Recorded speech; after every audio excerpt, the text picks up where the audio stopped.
Hi, my name is Marcus, and this is a companion podcast for the CG Jung Helpdesk meetup group.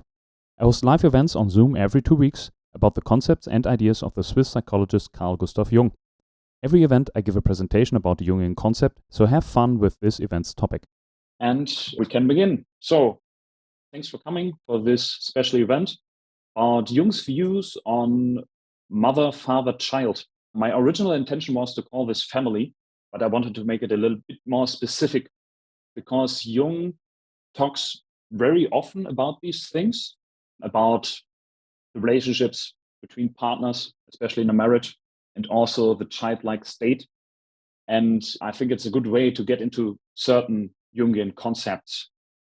And the very first concept and the very first idea that I found very cool when he talked about it, and which makes sense when you start understanding Jung, is he said, when you have a small child and the small child is neurotic, it's never the problem of the child.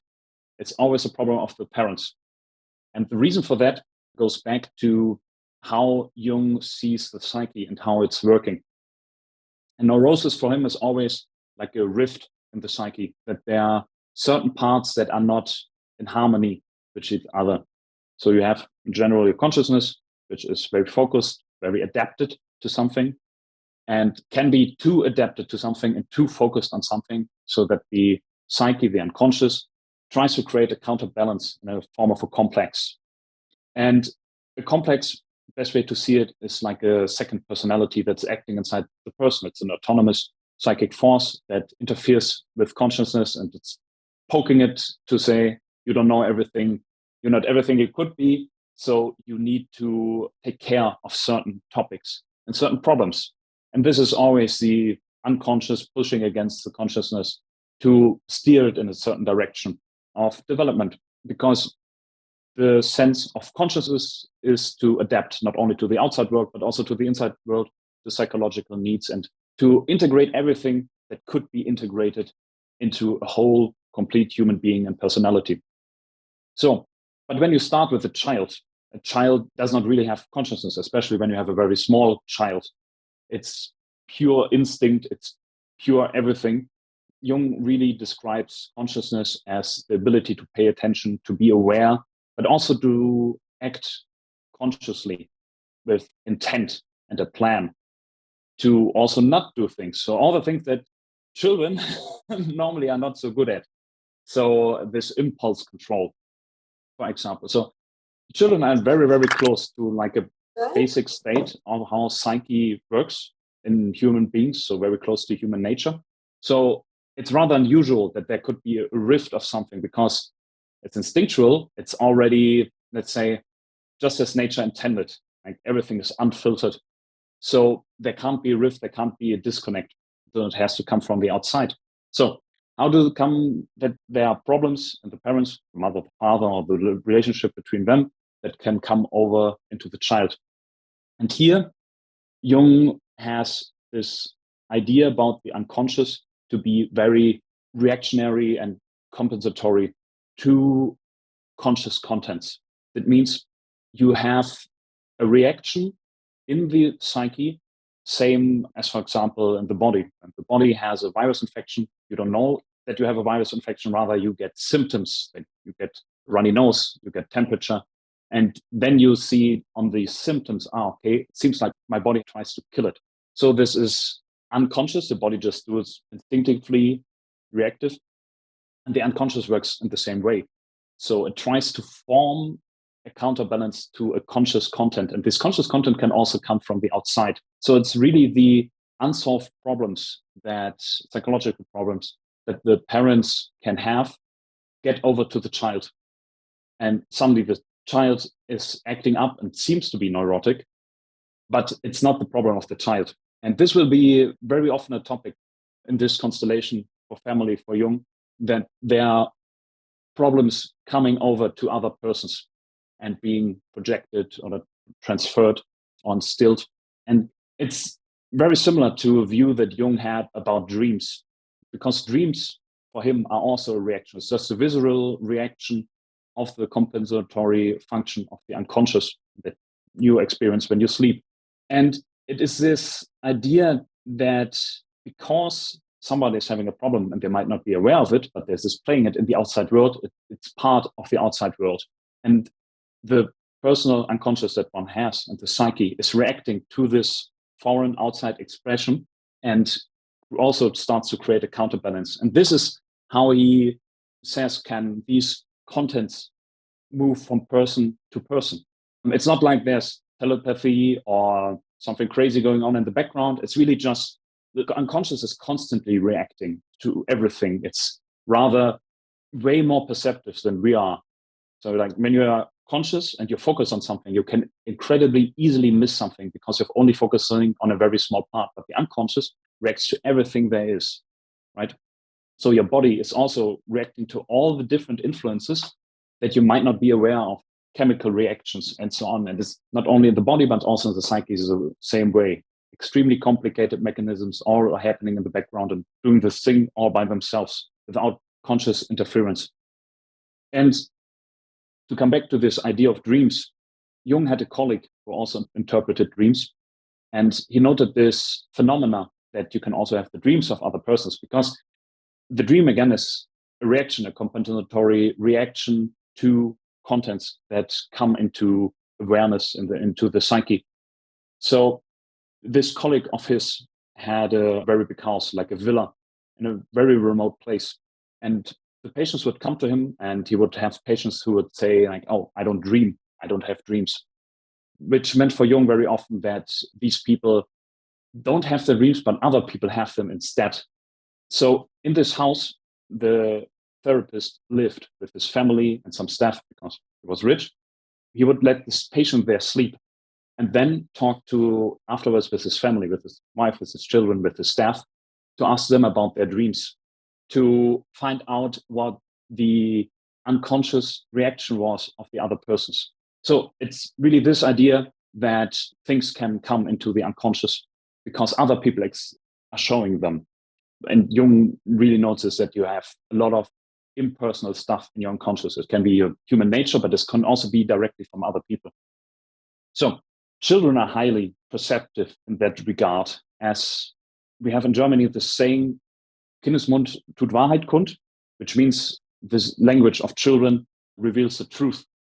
Because everything is unfiltered. They just pick it up and immediately react on that. There's no delay, there's no filtering. And this highly perceptive state makes them very, very open and perceptive for all the problems that the parents can have. And he says, so when you have a child and it's acting neurotic, it does not make sense to inquire the unconscious of the child or to do therapy with them, but rather with the parents. And he said, especially with the mother. And he said the reason for them is pretty simple. As a child is a biological extension, bodily extension of the mother.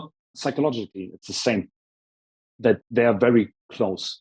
So you have this with children, that it takes a long time for them to even get to the point where they can say I, that it's really a separation between them and the rest of the world. And even later to realize that they are a separate thing from the family. So children, unconscious, perceptive, reactive, and this is already a starting point to get for this dynamics that Jung talked about in the context of family relations. The other part, of course, are the partners. And he talks about it in a purely heterosexual way. So it's always a man and a woman who are married with each other. He's like, it's a Swiss guy living over 100 years ago in Switzerland. So this is his classical view. And he talks about how like men and women come together and the relationship between them. And he sees there, again, very basic, very low psychological functions happening. And he gave that functions the names of logos and eros. And it is pretty simple. Logos is meaning separation of things, and eros is the combination of things. So that's a way to approach the world, just to, okay, I will start to separate out, I will remove it. Like a symbol for the logos is sword, which is the precise separation of certain parts to create something. You have this in a lot of mythology, that the hero cuts off a dragon, the giant, a monster, and from the different parts creates the world, like from the bones the mountains, and from the blood the sea, and so on. This is a case of separation. While Eros tries to combine everything and tries to mingle everything together. And he saw there really the main difference between men and women. He said, like, okay, every human being has this logos and eros because there's two existential functions. It's like not like that one way, one is better than the other, but rather each is a way to approach the world, to experience the world, and to act inside the world. And he said, men are a little bit more to the logos side, and women are more to the eros side. And he said, so when this is your being and you're male and you're female, and you feel at home at that, then it's just the mode how you operate and how you perceive the world. But of course, everybody has everything in their psyche. The other part, which is a big part, is kind of split off because it's foreign. It's a little bit weird. When your way to operate is to separate everything down, it's counterproductive to say, okay, I'm now going to combine everything back together, right? Also, if you want to draw everything together, you don't want to separate it. And here, there's another concept of Jung that's a personification of unconscious consents. And this is a pretty big part. This is the figures of animus and anima, which is like the separate part of a person trying to interact. And here is the soul part. He also calls this the soul image. This is your fate. You need to go there with which you're not comfortable with. When you're a man, your female side, this anima side, femininity is your future. Otherwise, you wither and die, because when you separate everything enough, everything becomes sterile and dead, right? So why I'm talking about this psychological need and foundation is acting also when people are looking around in the world to find, for example, a partner. So when people meet each other, man or woman, for Jung, that meant that the main interest, like that's in half the world's population is of the other sex, but you're interested in certain people from that sex. And he said, it's the people we are really interested in are the representation of this feminine side or masculine side that's missing from you, the representation of the anima, of the animus. And this is a little bit like this cute idea from the Greek. There's a very old myth how human beings were created. And this very old idea was that in the past, all the human beings had 4 legs, 4 arms, 2 heads, and so on. It were like 2 human beings merged to each other. And the gods saw that people were very happy because they were like spinning wheels all the time, happy all the time, and they could not have humans being very happy. So they split them up into male and female.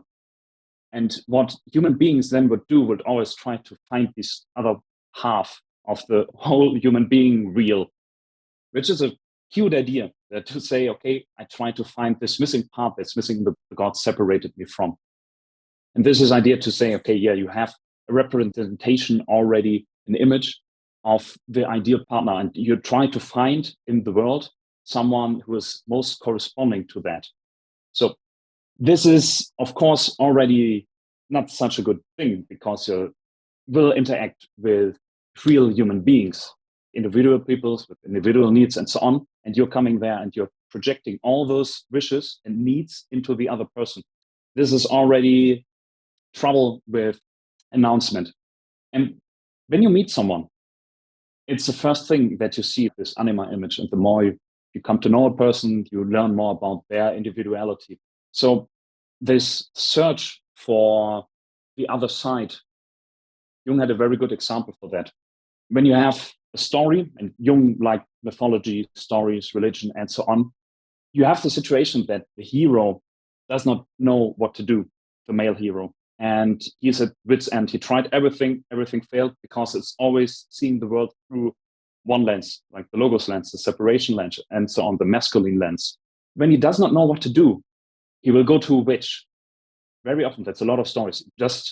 I saw in the summer this movie from Netflix. It's called The Sea Monster, something like this. And there's a captain, and he really wants to kill some sea monster, and he does not know what to do. So he goes to a witch to get something, ocean or something, or weapon from her. As soon as you leave the known ground, everything seems strange and foreign and a little bit evil and supernatural and so on, because it's not applying to all the rules that you're normally interacting with. And he saw that really when you have this relationship, that his example would be man, that the woman for the man is always on this inferior side, this dark, you would call it shadow side. It's a strange side, right? So you have two people with a very different view into the world, but each of them have a partner for their weaker side inside. So it's like you have two people and one is left-handed and one is right-handed. And by combining them both, you can use both hands suddenly. And this is an incredibly optimistic and hopeful view to say, okay, it's meant to be that men and women are together, or let's say partners in general, just to make the best of the world and to also be psychologically sane, to have this access to the part which is strange to you, but you have like an ambassador who's really well versed in that, somebody who speaks a foreign language that you can interact with and that's positively regarded to you. He noted this for a lot of his patients, that when somebody was looking for a relationship and for a partner, they often tried to compensate their conscious known attitude with something that they had the feeling that's missing. Like what you can't find inside, you try to find outside. So he said, you have a lot of businessmen who maybe have a lot of money but lack education. And they would try to find a wife who's more like artistic. And when you have somebody who's introverted, they would rather look for someone who is extroverted.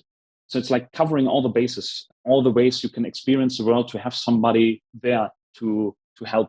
You have a fortress and you try to fill all the holes that could be there. Of course, this is the optimistic view. The rather not so. The difficult thing again is for Jung, when you have people and they come together, and you see this in love movies, it's a typical theme in love movies. The unconscious is reacting to each other. You meet someone and you know instantly if they're sympathetic to you, right? And you like them or you don't like them. And other people see it completely different, but it's always your individual feeling. And Jung saw that as your psyche being split out, and you're trying to piece it together through your life by the relationships you have with people and the people you meet. But again, this can be something very threatening and also overwhelming. So what you have very often in love stories is that the two love interests hate each other in the beginning. And it's more like this conscious hate. It's the unconscious is already, the audience knows they're supposed to be together and they're matching, but they're fighting it because suddenly all those unconscious inferior side, shadow side qualities become very prevalent and start to push against the consciousness. And this can disintegrate the function of consciousness. Consciousness can get flooded, disintegrate, and the consciousness always tries to hold it together. So this is why in the beginning, the leads hate each other and try not to lose the individuality and get lost in this relationship, lost in the psychology of the other. And it's this conscious attempt of separation, of this hating and talking bad about the other. All the love movies are like this. Like in the beginning, they hate each other, but then they come together, then they get separated again just to realize, oh yeah, it's true love, and then the movie is over. But all these psychological ways that people then interact with each other by projecting this anima image to have expectations and be confronted with the inferior side and trying to create a relationship to bring harmony, not only in the relationship, but also in the psyche that oneself has, is a very, very complex project and phenomena. And this is the stuff you always have as a problem, but there could be additional problems, which is, Jung talked about this, when you have problems, and this phenomena is called projection, and you don't see the problems in yourself because you don't want to see them in yourself. You start projecting all those negative qualities that you don't want to admit about yourself onto other people, and you start to hate those people because you see all the stuff that you don't want to see in yourself. But it's like an easy trick to get out of the necessary work to accept these negative qualities about oneself. And very often, the first target are those closest to oneself. We noted that when people have neurotic problems, the first victim is always a partner, because suddenly they get all the psychological baggage helped over and they have to carry all this. And if this happens unconsciously with the other partner, it could be that they believe it. And all the evil stuff that one has in oneself and does not accept goes over to the other person, and the other person starts to believe it. He had this example from a marriage, and the woman was a cultist. It was like a sect, and they were very arrogant. They said, we're pure, and everybody else is like shit, and they're not really needed, and so on. And her partner was not in this sect, right? They were married, but he did not want to join. So she instilled unconsciously all those evil baggage into him that he questioned himself, and he went crazy. And this went on for a long time until one day he snapped and killed her. And after it, he was sane again, because now he was free from the influence of her. So this is a very extreme pathological example. So what do parents do when they have a child? We call it education. And this education, Jung saw first and foremost to develop consciousness, to bring stability, integrity to consciousness, to teach children how to behave, and also not to what to do, right? When you have a small child, you have to tell the child constantly what it's allowed not to do, because they try to do everything all the time. And he said this is the great thing about civilization and the great achievement of human beings, to be able to foster and develop consciousness, to have a longer attention span, to really delve into details, into things. And he says there's always the moral aspect also, to not do things and to do that consciously. And that separates us from animals. An animal can't be evil because an animal is just following instincts. But human beings can be evil because they can willfully do all the bad things, but they can also willfully not do them. And this is the moral that's happening, and it's all in consciousness. And through this education aspect, there's another great premise about Jung, which is he was very, very, very focused on the individual and in the unique. He was strictly against any kind of systems or formulas or really categorization that would take away the individuality of a person or of a situation or of an experience. And you can really see it in his own work. Like, there's not the system Jung. I have a lot of concepts, ideas, and there's a network, and everything has a lot of shades, how they interact and when something is valid and when it's not. In contrast to Freud, who was a friend of Jung, and they worked together a long time, and they were very, very close friends. So Jung was supposed to be the successor for psychoanalysis until they had a falling out. And like Freud had a system, and the system is you have an incest complex and you're not willing to admit it, and this is why you're suffering. So you have to be willing to say, yeah, I want to sleep with my mother or with my father, and this truth will set you free. And it's this very insistent digging for complexes, which is completely separated from the person. And Jung said, when you're a therapist, you have to learn everything there is to know. You have to get the best education and so on, everything. You have to know it all. But when you sit down with a patient, forget everything and make it up as you go along and experience all the details and all the variation and all the individuality. And Jung really wrote a lot about children. He also has a book written about this, about children and children's education. And he said that the closer education is to a scientific truth, the closer it is to something very sterile and free from individuality. And he rather says that people and children are unique, and this has to be fostered in a good education. So, but like, how do you do education? And he already said it's more important what you do than what you say, because saying is easy, it's something very conscious, so you can just form your words and design it in a way to sound nice, right? But it's more how you behave and what you do. And again, this disconnect between conscious and unconscious. Your speech can be very conscious. You know what you're saying in most cases, and you can design it in a way to give a certain presentation about yourself. But there's so much happening also in parallel that you're not aware of, but everybody else can see.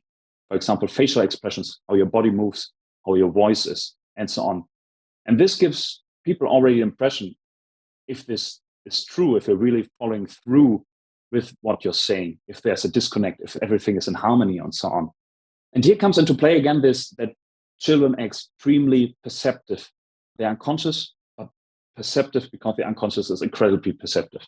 And they react rather how the person is than what the person says. Like, if it would be possible to educate people just by telling them what to do, we would be in paradise for millennia already, right?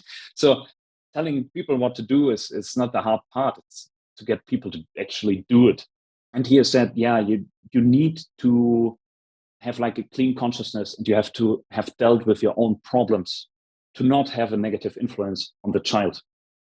And this is again, not the child can have a neurosis, but rather the parent has a neurosis.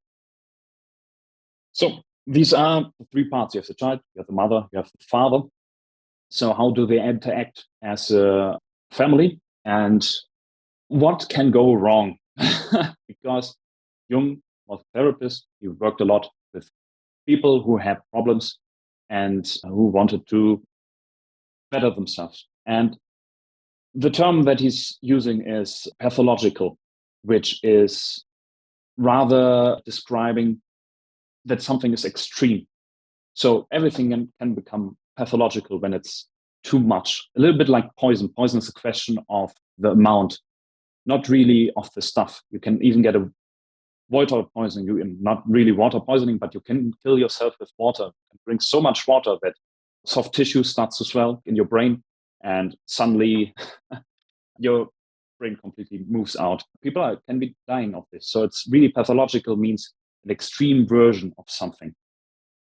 So when you would have patients, you would notice some phenomena called regression. And regression is something that became really known through psychoanalysis. They also coined the term, mainly Freud, but I will just explain what it means. So you have a grown person, and the grown person suddenly starts to think of all the stuff that happened in the past. This concept was made famous by Freud, who noticed this. He was the first person who really go through with this talking cure, to talk, just let people talk and let themselves experience their thoughts, their ideas that they normally do not talk about. So to sit there in silence and let the patients talk in a completely space without criticism. And what Freud noticed was this effect that people started to talk about their childhood, and then all the bad stuff that happened in their childhood. And this is how he formulated this idea. Okay, stuff happened in the childhood and traumatized the child. And this is why now this grown person has a problem. Jung was very familiar with psychoanalysis, and he followed through his whole life. And he was close to Freud, and he noticed some things about that, and he had a disagreement about this. So this is a very widely believed and popular view, like you had a traumatic childhood, and that's why you're a disturbed adult person now. And one of the main problems is the cases that Freud talked about. Later on, with time, it became clear that many of the things did not happen. So people would describe traumatic experiences that they said they had as a child, but with time, it came out that these things never happened. And here, Jung saw a fault in Freud's approach, because Freud would never correct himself. Freud would write something down and then stand to it, and he would never revise. And he told him, like, yeah, by now I know that many of these cases is not actually happened, but he did not want to break with this principle. So Jung saw this regression aspect as something very different, because he saw it as, when you have tuberculosis now, today, it's not because you had contact with the virus of tuberculosis when you were a child. There has to be a problem now. And he explained it like this, which led to the phenomena of regression. You have psychological forces called libido, which directs it's just the energy system of the psyche. He explained it like this. He said this is the best metaphor he could come up with. And normally it's driving you to actions. And it's also pushing you forward, because your body, your psyche is getting older and pushing you in certain directions. Like in puberty, you suddenly become interested in the opposite sex, on the same sex. And this is the psyche pushing along the person on its way of life. But it's possible, he described, that the person hits a roadblock.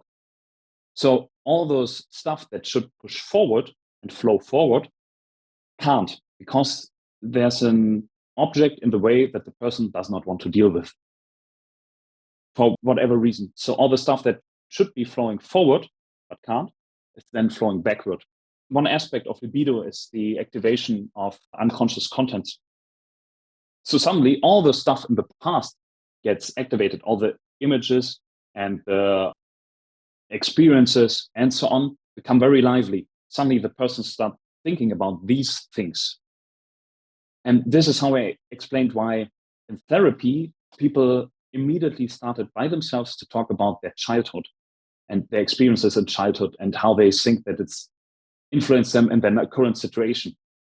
And it's, for Jung, an activated past, which means, yeah, that there could be something there, but very often it's rather that people are not taking care of very important tasks that now came up. Like, okay, why do you have all these fantasies and ideas now, but not half a year ago or a year ago, right? And you notice as soon as this roadblock would get untangled, that this phenomena of regression would immediately stop.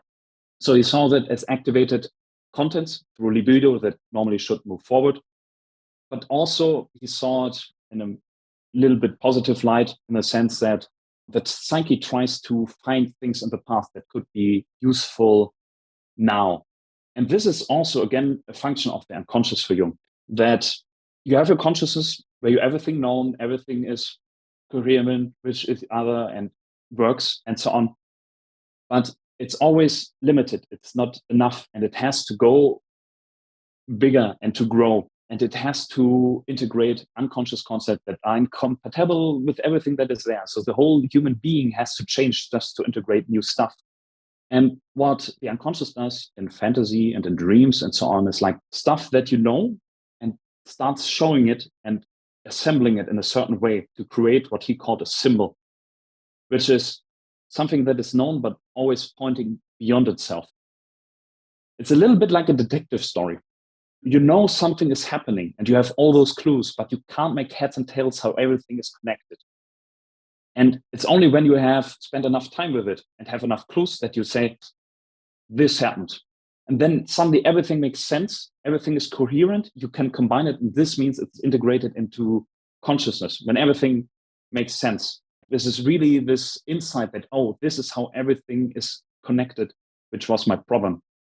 And he saw that as part also why old things get activated, to see, okay, there's somehow people maybe got lost on the way.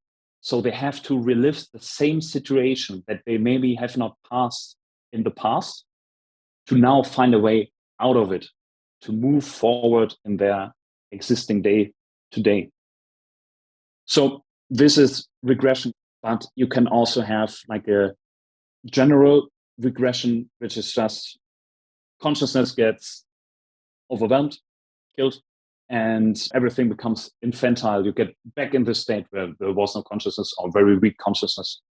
So it's like, he know that he was in the war and he was a doctor, that when soldiers got mortally wounded, they always screamed out for their mother. Never for their fathers, by the way, but always to the mother. And it's the same when you're in an extremely stressful or dangerous situation and you don't know what to do, that you become more childlike. And this is also a form of regression. So this is the things that are associated with being infantile, even as a grown person. But he talks, of course, because it's psychoanalysis, also of the mother complex and the father complex. And he really talks about this in an archetypal way, as you already have not only the image of your partner in you, but also the image of mother and father. Because this is what archetypes is. Archetypes are occurrences that happen so often in human experience that they became ingrained in human nature. This is already evolutionary psychology. That is something just happens so often that it's already then part of the psychology of every human being, human nature. And it's the same with mother and father. it's already there. And it's rather that you try to, as a child, match the existing father and the existing mother with these images that you have. And of course, this can, again, be pathologized, being brought to an extreme, that the influence of the parents through this image that the child has in itself can be so prevalent that it can't really move out of this infantile state. And he noted that there's a huge difference between the mother complex and a father complex. A father complex, he noted, is when it's very strong, a carefree attitude about the world.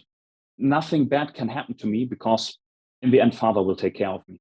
And he noted that for many men, the case is that they can really only become their own person once the father is dead. And this is something that Freud noted already. But he said, the real father does not have to be dead, but rather this image, this overbearing image, and the complex has to be gone.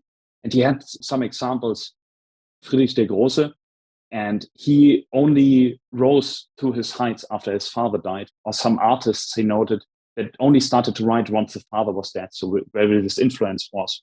But he said it does not have to be literal there, but also through therapy, just to depotentiate this image of the overbearing father. And he noticed this very often with Catholics, where the church takes over the part of the father. It's like, okay, yeah, I don't have psychological questions because when I have questions, I ask the church and they do everything. The mother part is different. And here it's, again, strong psychoanalytic roots of Jung to have this edible complex of this devouring mother that won't let the child grow up or let it get away. And he noticed this also in behavior of patients, especially his male patients, when they had this very strong mother complex in regards how they interact with other women.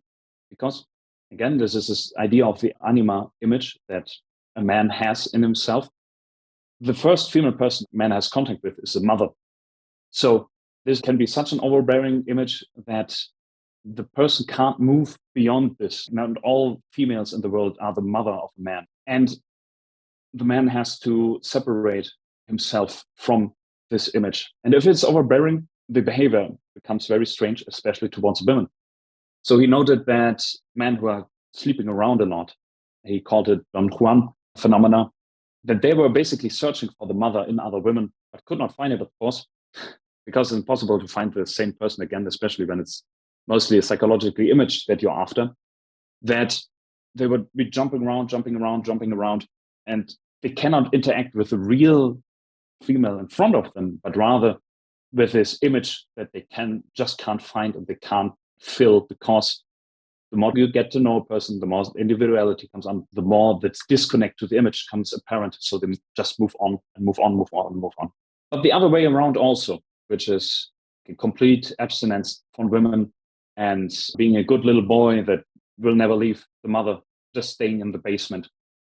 And it's this different reactions to each other, which are, again, it's normal in a child to have a strong mother or father complex and to just see the world through the parents because the child can't take care of itself. It becomes a problem when it becomes a grown person and cannot move past this infantile stage, because the stage is, in a way, the consciousness, and the unconscious is saying, move along, go into the world, find a partner, do your own thing.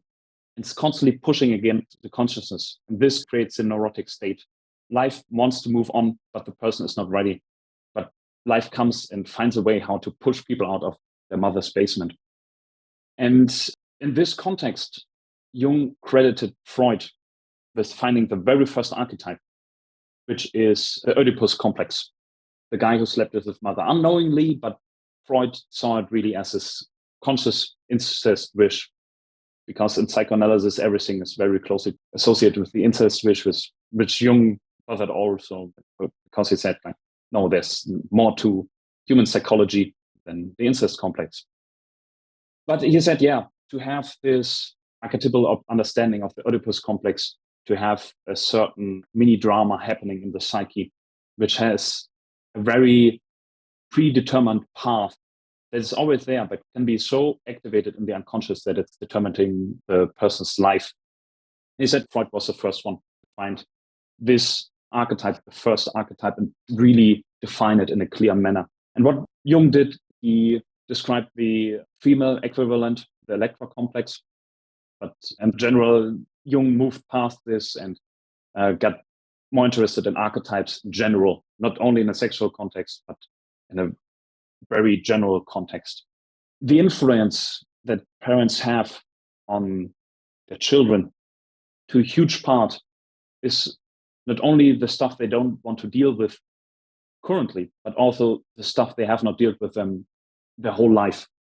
He said nothing is pressing more than unlived life to the person, because the psyche is trying to find this integrated, harmonistic, everything is working together point of existence that consciousness is always blocking, because consciousness is always dragging. It does not want to change. It does not want to adapt. It does not want to grow, because there's always some sort of ego death that is causing a rift through one's individual life, but especially when you have the children who are very unconsciously perceptive, get all these issues of the unlived lives of the parents. And the parents are not aware of it, but gets pushed over into the psychology of the child. And so it can happen that children can live completely unindividual, again, life that's only confirming to the problems and the needs that the parents had. And he said it's not given that these problems can be overcome. He said he met people who were 40, 45, but they were psychologically children, completely dissolved in the family. And they then try to catch up of the last 30, 35 years and to come to their own life. And he said it's sad and it does not always work. He said enough people are dying that are psychologically still children, completely dissolved in the family. He said the family is a necessary stage of development. It's the first stage of development, but it's only for a certain time. And you can get completely lost in it, completely entangled in a family. And he noticed that especially for women and for girls, that they can get caught up in the psychology of all the people around them, but not their own. So then not living their own life, but rather the life of other people. And he noticed this with a method that he developed called the association test, where he would have a list of roughly 200 words, and he would just give the word like car, train, marriage, and so on, and record words that the people were saying. It's really interesting. It's a huge topic. I won't go too deeply into it, but he would do these tests and he would do it on family members and would notice some patterns which are highly, highly interested. So of course, the parents had a type, but it was already pretty close to each other. The children would completely match onto us, and especially on the mother. And when you would have sisters and one would get married to another man, this sister who got married off would take over the reaction type of her new husband. So that the women would be more adapting to their husband than rather the other way around. And it's this taking over types and being influenced by the psychology of the other that is a huge part for Jung, for relationships and family and so on. And this living unconsciously creates problems, neurosis, because a neurosis in a complex is always a way to restore balance. It's always a healing procedure. Same when you have virus infection and you have fever, it's a good thing. Your body tries to get rid of the virus and tries to make you healthy again, even though you feel like crap in the procedure. So this is his view on psychological problems, to invite them in and investigate them and not keep them in the dark. When we talk about family in general, Jung had very specific views on that. And it comes to this layering of the human psyche that I already mentioned now several times. You have your consciousness, let's say, on the top, when you make it like this sediment graphs, where you can see like, okay, here live the dinosaurs and here are the bones. And then you have the different ages, and on the top, where the sun is, this is our current date. You saw similar in the psyche that you're on the top, you have consciousness, and this is what you know of yourself and things you can do and so on. And then you have your unconscious, personal unconscious, where you have the stuff that is you, but you don't want to deal with. And then starts the collective stuff. This is all the stuff that's not really personal, but it gets into human nature. And he saw there very specific layers. And okay, it's not only you, but as soon as you go psychologically deep enough, you hit the layer of your family. He said you have a family psychology that is common to all those family members of you. And he said, okay, you can go even deeper. That goes to like region, state, culture, and so on, all with different problems and psychological needs. But he said, this explains why when you marry someone or go in a relationship with someone, it's not that you are only together with a person. You're also together with the whole family, the whole ancestry for hundreds of thousands of years, because it's all connected and giving forward. He said there's certain complexes and psychological problems that just a child inherits, especially when everything happens very unconsciously. Because when it stays in the unconscious, it's unchanged. It always has the same potential to cause disturbance. It's only when it's integrated into consciousness, then it's under conscious control and can be used in a useful manner. And he says every family has some kind of spirit. And it's the same how family members look the same. When you have like a big family and you look at the pictures of them and also the past and past generations, you can find out, oh, there's the nose. We have a child now, but that's the nose from this ancestor, and these are the ears from this one, and the hair is like this, and so on. It's this Lego system of features, how people look like. And psychologically, it's the same. That stuff comes up again and again. There's just some psychologically configurations that the child inherits, every human being inherits. And he noted those family members, the black sheep, right, that have problems psychologically, they're very neurotic. He said those are the closest to this family spirit. It has the strongest influence on them. It's the biggest impersonal part pushing against consciousness again to create rifts and problems. So family neurosis, something that just you get like a house, but some people don't get a house inherited, but rather psychological problems. Yeah, that would be all the views that I could find, and I found noteworthy where Jung talked about children, mother, father, family, relationships, and shared psychology. I think these were pretty good examples to get to some key concepts. I always try to teach like key concepts, how Jung saw the world, because everything he did is extension of his worldview. And these main concepts I want to drive home are this individuality, to say, okay, human beings, they're all different. They all have different needs and they all have a different path and so on. And to have the respect for that, either in the education of the child or also with interaction with the partner. And also this reaction type of the unconscious, which is not something passive, but rather also something very active that can come up in certain situations, that you have archetypes that can be activated, that you have complexes that can form and suddenly cause problems. And that these problems can go over generations and they can move between people, between partners. And also this idea of the archetypes that influence everything, because the human nature, everything consists of archetypes. Everything is patterns and instincts and so on that can come up in specific situations. So that would conclude my presentation about mother, father, and child. I hope it was entertaining and you learned something. And now I will do a little pause and drink something because I talked a lot.